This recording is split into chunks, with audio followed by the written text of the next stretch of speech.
Hi friends, ಜಬರ್ದಸ್ತ್ ಅಡುಗೆ ಚಾನಲ್ಗೆ ಸ್ವಾಗತ. ನಾನಿವತ್ತು ಗೋಂಗೂರ ಪಪ್ಪು ಮಾಡೋದು ಯಾವ ಥರ ಅಂತ ಹೇಳ್ತಾ ಇದ್ದೀನಿ. ಇದು ಆಂಧ್ರ ಸ್ಟೈಲ್ ಅಡುಗೆ. ಈಗ ಯಾವ ಥರ ಮಾಡೋದು ನೋಡೋಣ ಬನ್ನಿ.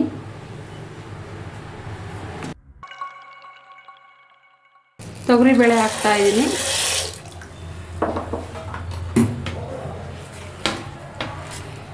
ಇದೇ ಇದರಲ್ಲಿ ಸ್ಪೆಷಲ್ ಇವತ್ತು ಗೋಂಗೂರ ಸೊಪ್ಪು. ಇದು ಇಲ್ಲೆಲ್ಲ ಸಿಗುತ್ತೆ.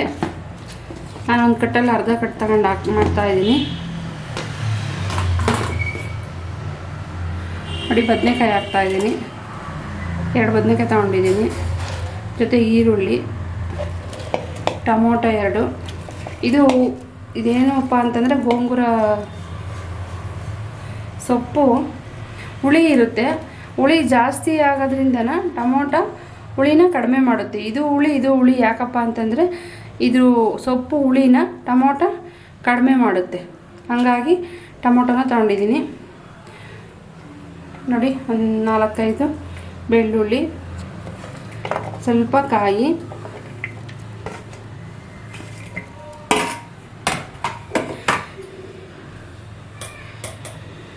ನೋಡಿ 1 ಸ್ಪೂನ್ ಖಾರದ ಪುಡಿ ಹಾಕ್ತಾಯಿದ್ದೀನಿ.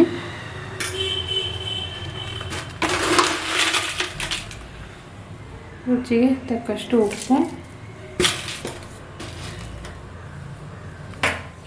ನೋಡಿ, ಇದು ಸಾಂಬಾರು ಪೌಡ್ರು 1 ಸ್ಪೂನ್ ಹಾಕ್ತಾಯಿದ್ದೀನಿ. ಇನ್ನೊಂದು ಚೂರು ಹಾಕ್ತೀನಿ. ನೋಡಿ, ಸ್ವಲ್ಪ ಒಂದು ಅರ್ಧ ಸ್ಪೂನ್ ಅಷ್ಟಿದೆ ಜೀರಿಗೆ ಹಾಕ್ತಾಯಿದ್ದೀನಿ. ಸ್ವಲ್ಪ ಮೆಂತ್ಯ, ಸ್ವಲ್ಪ ಜಾಸ್ತಿ ಹಾಕಿದ್ರೆ ಕಹಿ ಬರುತ್ತೆ. ನೋಡಿ, ಇವೆಲ್ಲನೂ ಹಾಕಿ ಕುಕ್ಕರಲ್ಲಿ ಹಾಕಿದ್ದೀನಿ. ಈಗ ಕೂಗ್ಸೋಣ. ಒಂದು 4 ವಿಜಿಲ್ ಕೂಗ್ಸೋಣ. 4 ವಿಜಿಲ್ಲು ಕೂಗಿದೆ. ಚೆನ್ನಾಗಿ ಬೆಂದಿದೆ ಅಲ್ವಾ? ಸೂಪರಾಗಿ ಬೆಂದಿದೆ ನೋಡಿ. ಬೇರೆ ಪಾತ್ರೆಗೆ ಬಗ್ಗಿಸ್ಕೊಳ್ಳೋಣ.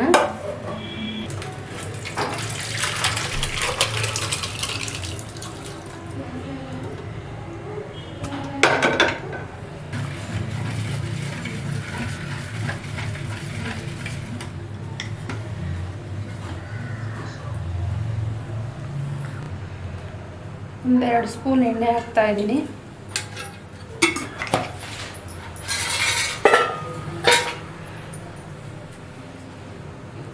ಸ್ವಲ್ಪ ಜೀರಿಗೆ, ಸಾಸಿವೆ,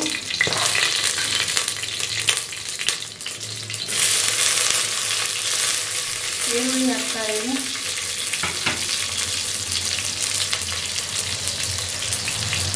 ಕರಿಬೇವು,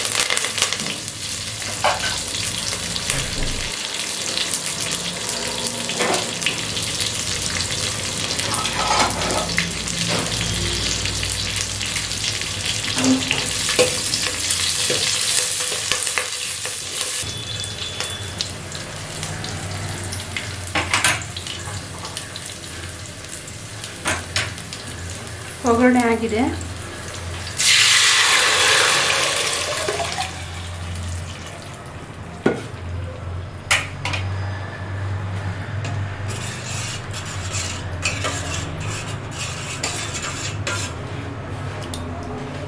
ಗೋಂಗೂರ ಪಪ್ಪು ರೆಡಿಯಾಗಿದೆ ನೋಡಿ. ಅನ್ನದ ಜೊತೆ, ಮುದ್ದೆ ಜೊತೆ ಎಲ್ಲ ತಿನ್ಬೋದು. ಇದು ತುಂಬ ಚೆನ್ನಾಗಿರುತ್ತೆ.